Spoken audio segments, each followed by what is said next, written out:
Bismillahirrahmanirrahim. Assalamualaikum warahmatullahi wabarakatuh. Bagaimana kabarnya anak-anak ibu semua? Semoga dimanapun kalian berada, kalian senantiasa dalam keadaan sehat walafiat dan senantiasa dalam lindungan Allah Subhanahu wa Ta'ala ya.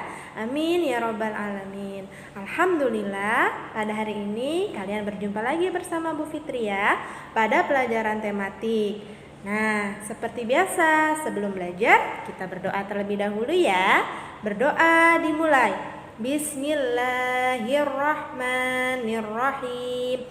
Allahumma aftah lana hikmataka wansyur alaina rahmataka min khazaini rahmatika ya arhamar rahimin. Rabbi zidni ilman warzuqni fahma. Allahumma la sahla illa ma ja'altahu sahla wa anta taj'alul hazna idza syi'ta sahla. Amin. Alhamdulillah, kita sudah berdoa. Semoga kalian hari ini sampai seterusnya selalu semangat dalam mengikuti pelajarannya ya. Baik, pada kesempatan kali ini materi yang akan Ibu sampaikan yaitu materi tematik. Nah, kita sudah masuk di tema 2. Nah, untuk hari ini muatan yang akan Ibu sampaikan yaitu muatan IPA. Nah, karena kemarin kita sudah mempelajari tentang organ-organ pernapasan pada manusia dan hewan. Nah, sekarang kita akan mempelajari kelainan atau gangguan atau penyakit dalam sistem pernapasan. Nah, kalian bisa simak apa yang Ibu jelaskan berikut ini ya. Semoga kalian dapat menyimaknya dengan baik dan selalu semangat ya semua. Silakan disimak. Penyakit pada sistem pernapasan. Pada pertemuan sebelumnya, kalian sudah mempelajari tentang organ-organ pada sistem pernapasan. Nah, sekarang akan Ibu jelaskan mengenai penyakit pada sistem pernapasan. Nah, alat pernapasan kita dapat terkena bermacam-macam penyakit menular loh. Penyebabnya apa saja? Yuk kita pelajari ya. Sistem pernapasan tersusun atas saluran pernapasan dan paru-paru sebagai tempat pertukaran udara pernapasan. Pernapasan merupakan proses untuk memenuhi kebutuhan oksigen yang diperlukan untuk mengubah sumber energi dan membuang CO2 atau karbon dioksida sebagai sisa metabolisme. Metabolisme itu adalah proses biokimia yang terjadi pada suatu organisme. Saluran pernapasan tersusun atas lubang hidung, rongga hidung, faring, laring, trakea, bronkus, dan bronkeolus. Nah, kemarin kan kalian sudah mempelajari tentang organ-organ pernapasan. Jadi, kalian bisa baca kembali materinya ya tentang saluran pernapasan mulai dari lubang hidung sampai bronkeolus.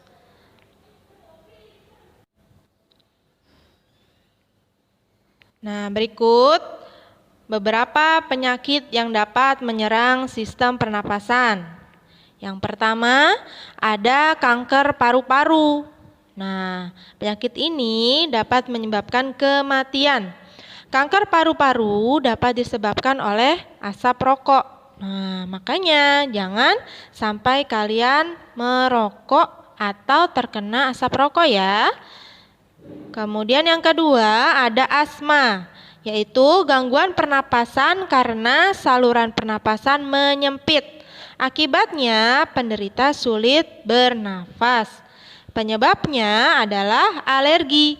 Alerginya bisa dari rambut atau bulu hewan, debu, asap, dan udara dingin.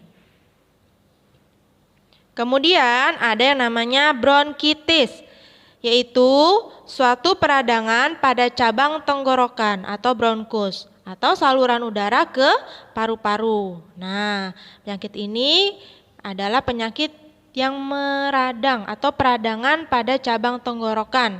Namanya bronkitis. Selanjutnya yaitu ada amandel. Nah, amandel ini adalah pembengkakan pada tekak. Tekak itu seperti langit-langit ya di mulut kita sampai ke belakang. Nah, ini gambarnya ya. Akibatnya saluran pernapasan menjadi sempit. Nah, selanjutnya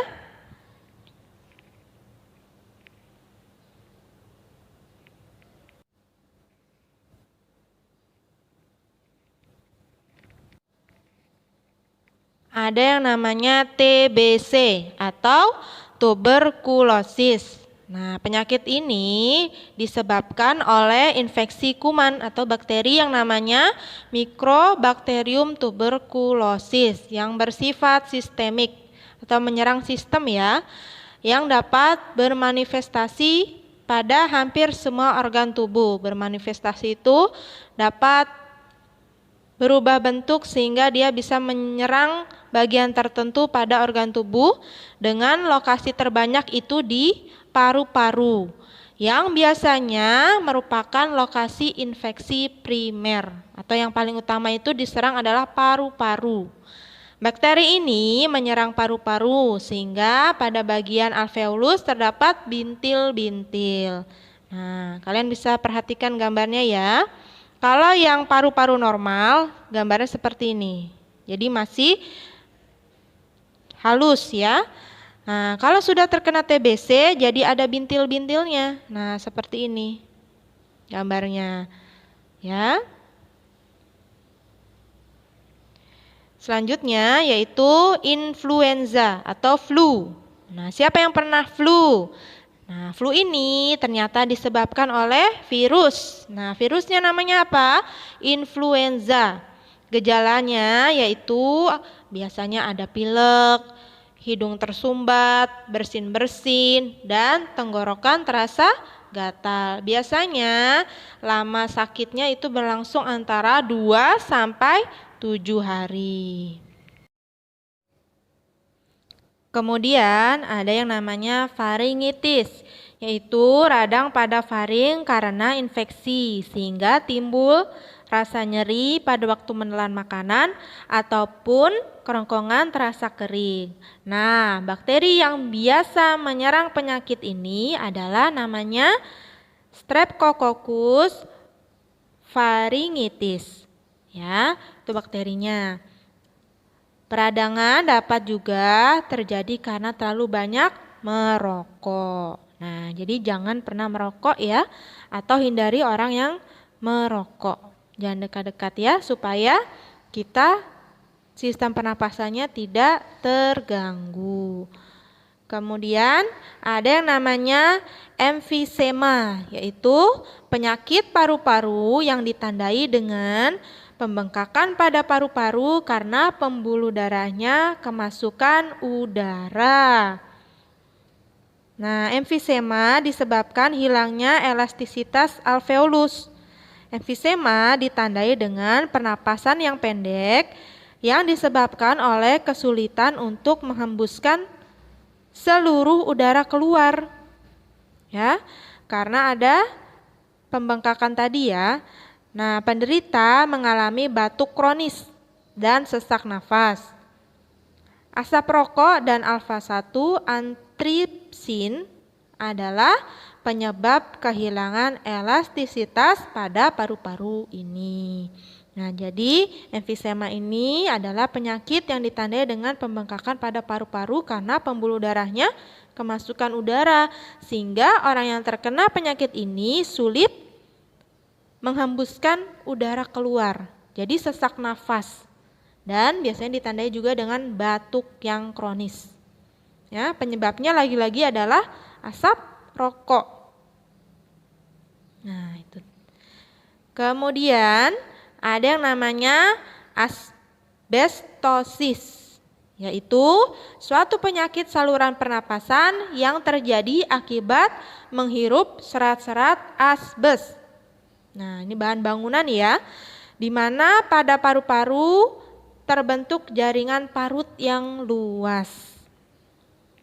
Nah, seperti itu ya, jadi kemasukan asbes sehingga saluran pernapasannya jadi terganggu. Jadi ada seperti jaringan parut yang luas ya. Kemudian ada sinusitis, yaitu penyakit peradangan pada bagian atas rongga hidung atau sinus paranasalis.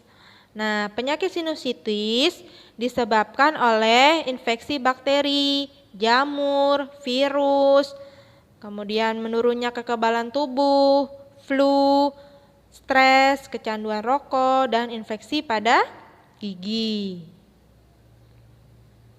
Selanjutnya ada pneumonia atau juga disebut dengan radang paru-paru. Nah, yaitu penyakit pada paru-paru di mana pulmonari alveolus yang bertanggung jawab menyerap oksigen dari atmosfer meradang dan terisi oleh cairan.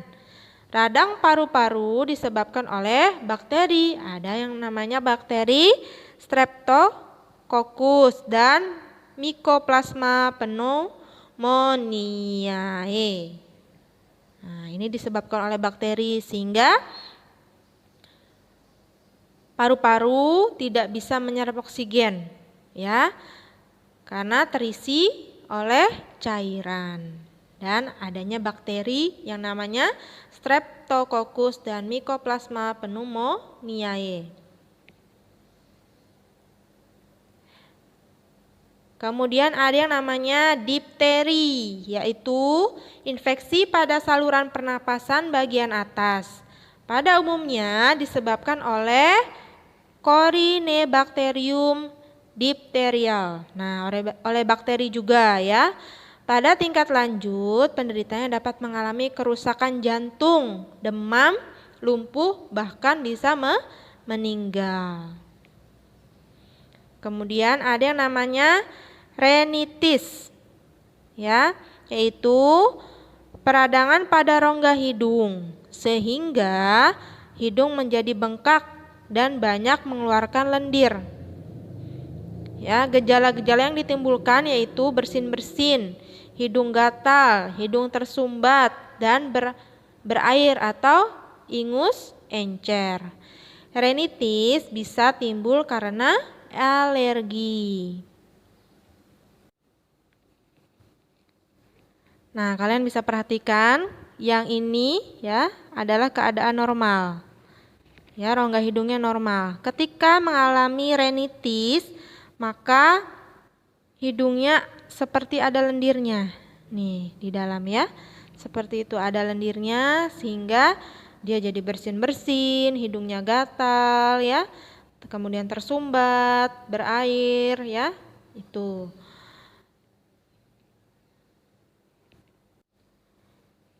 Selanjutnya ada yang namanya infeksi saluran pernapasan atas atau ISPA atau disebut juga upper respiratory tract infection atau URI. Ya, merupakan penyakit yang menyerang sistem pernapasan manusia bagian atas, mulai dari hidung, laring atau tekak, dan tenggorokan.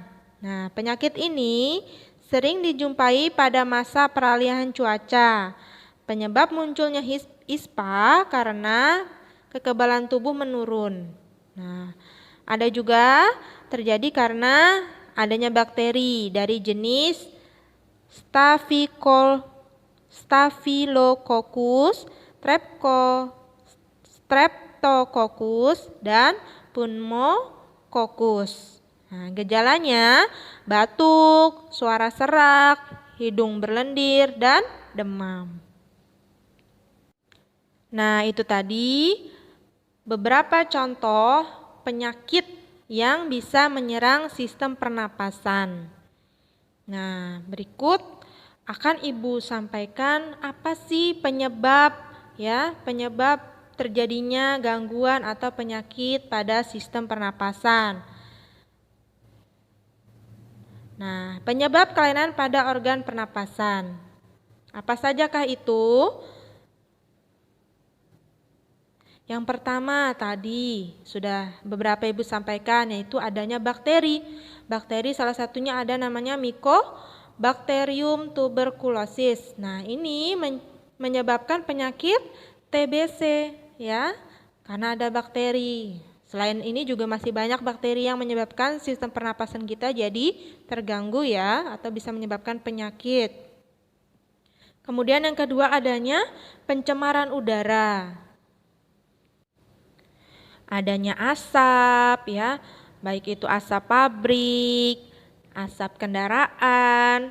Kalau kita hirup, itu semua adalah tidak baik ya, karena banyak mengandung senyawa-senyawa kimia yang berbahaya untuk pernapasan kita. Selanjutnya yaitu karena virus. Tadi salah satunya ada yang namanya penyakit influenza, itu disebabkan oleh virus namanya virus influenza. Ya, dan masih banyak lagi tadi ada yang disebabkan oleh virus ya. Kemudian karena asap rokok. Nah, ini yang paling sering ditemukan pada orang yang terkena penyakit pada sistem pernapasan karena asap rokok. Baik itu karena kita menghirupnya maupun karena kita merokok. Nah, jangan sampai kita terhirup maupun apalagi merokok, karena sangat berbahaya baik untuk diri sendiri maupun untuk orang di sekitar kita ya. Kemudian apalagi karena alergi terhadap apa? Rambut, bulu, dan kotoran. Tadi ada beberapa penyakit yang disebabkan oleh alergi ya. Salah satunya tadi asma. Asma itu disebabkan oleh adanya alergi baik dari rambut, bulu hewan, dan kotoran ya.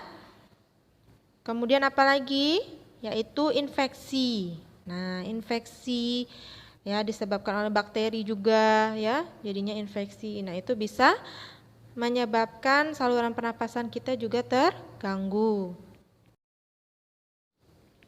Kemudian itu kekurangan gas oksigen. Nah, bisa mengakibatkan sesak nafas ya. Selanjutnya apa lagi? Ada yang namanya kurang tidur. Nah, tidur yang cukup sangat penting ya agar sistem kekebalan tubuh dapat berfungsi dengan baik. Saat tidur, tubuh kita akan mengembalikan dan merehabilitasi kerja semua sel-sel tubuh, termasuk jaringan yang menghasilkan sel-sel kekebalan tubuh. Orang yang kurang tidur biasanya cenderung mengalami gangguan pernapasan, bisa seperti asma, yang biasanya muncul karena alergi dan infeksi ya. Jadi kalau kita kurang tidur, otomatis kekebalan tubuh kita juga akan menurun. Nah, berakibat sel-sel dalam kekebalan tubuh kita tidak bisa berfungsi atau menjalankan tugasnya dengan baik lagi, sehingga kita mudah terserang penyakit. Nah, kurang berolahraga. Jika kondisi tubuh tidak fit, kemungkinan besar itu akibatnya oleh kurangnya olahraga.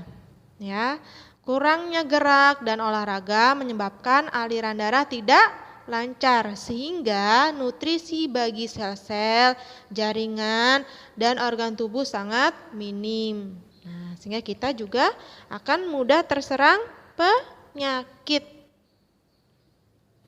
Kemudian ada karena kurang minum air.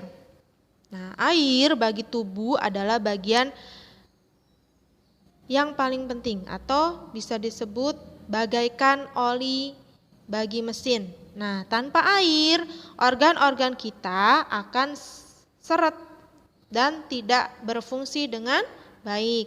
Jika organ bekerja terlalu berat, tanpa adanya asupan air, tentu organ-organ tubuh kita, termasuk organ pernapasan, cepat atau lambat akan terasa haus, ya, haus. Hal ini akan berujung pada timbulnya berbagai gangguan pernafasan. Selanjutnya, yaitu karena pola makan kurang nabati. Nah, tubuh kita tidak hanya membutuhkan karbohidrat, lemak, dan protein untuk bisa berfungsi dengan baik. Nah, zat-zat gizi lain seperti mineral, vitamin, dan zat-zat nabati lainnya juga diperlukan tubuh untuk mengatur fungsi dan cara kerja tubuh.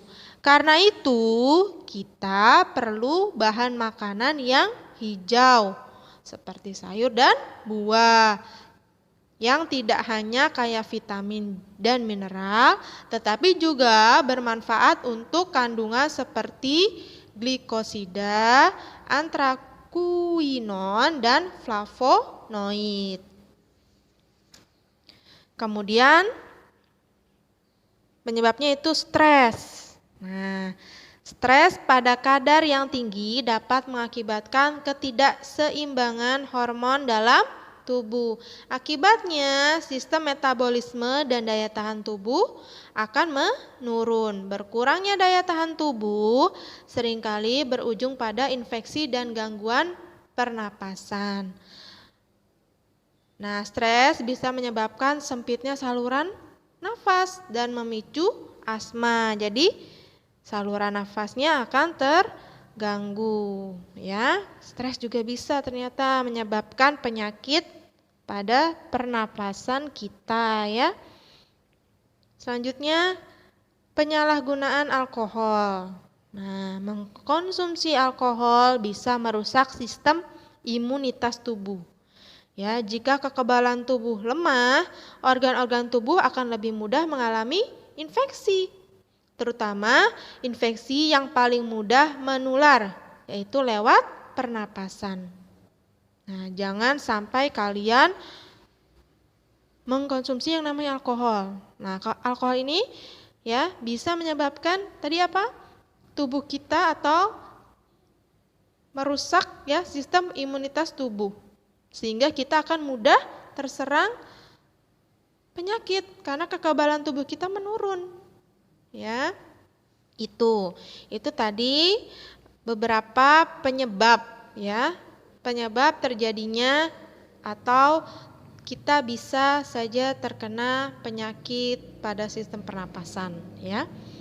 Nah, untuk itu agar kita ya tidak mengalami atau terserang penyakit pada sistem pernapasan, kita harus melakukan usaha. Ya, untuk menghilangkan penyebab penyakit pernapasan dari kehidupan kita, ya, merupakan usaha memelihara kesehatan alat pernapasan. Nah, berikut ada beberapa usaha ya dalam memelihara kesehatan organ pernapasan kita. Ya. Yang pertama yaitu menjaga lingkungan sekitar. Dari apa? Dari pencemaran. Baik itu terutama pencemaran udara, karena udara akan kita hirup. Nah, hirup itu akan berhubungan dengan sistem pernapasan kita. Jadi udaranya harus bersih, sehat, terhindar dari asap rokok, dari asap kendaraan, maupun asap-asap produksi yang dilakukan oleh pabrik contohnya ya, dan lain sebagainya. Nah, bisa dilakukan dengan apa? Dengan cara menjaga kebersihan ya, memelihara tanaman di lingkungan sekitar ya.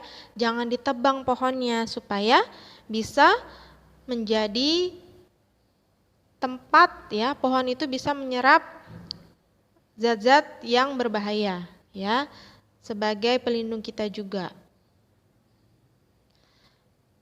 Kemudian memperbanyak ventilasi udara di dalam ruangan. Nah, ventilasi udara akan membantu proses pertukaran udara. Untuk orang yang sering bekerja di dalam ruangan, bukalah ya udara di siang hari agar pertukaran udara lebih lancar ya. Jadi ada pertukaran udara, baik. Jadi ada yang masuk, ada yang keluar gitu supaya tidak namanya sumpek ya. Nah, jadi pernapasan kita juga bisa lega. Seperti itu ya. Kemudian apa? Melakukan olahraga secara rutin. Nah, olahraga akan membantu kinerja paru-paru untuk meningkatkan kapasitasnya dalam proses menghirup dan menahan udara lebih lama. Berolahraga juga dapat membantu melancarkan peredaran darah sehingga penyebaran nutrisi dan oksigen ke seluruh tubuh lebih lancar. Nah, dengan olahraga kita bisa melakukan tarik nafas, buang nafas, kemudian dengan gerakan-gerakan yang lain yang bisa melancarkan peredaran darah sehingga nanti pernapasan kita juga jadi lancar seperti itu ya. Kemudian menarik nafas dalam-dalam secara rutin. Nah, proses tersebut akan membantu paru-paru untuk bekerja lebih optimal sehingga tidak terjadi kekurangan oksigen. Semakin banyak pasokan oksigen ke paru-paru, maka paru-paru akan semakin sehat. Nah, jangan sampai kita kekurangan oksigen. Latihlah dengan tadi olahraga dengan cara tarik nafas, buang lagi, tarik nafas, buang lagi, seperti itu diulang-ulang ya.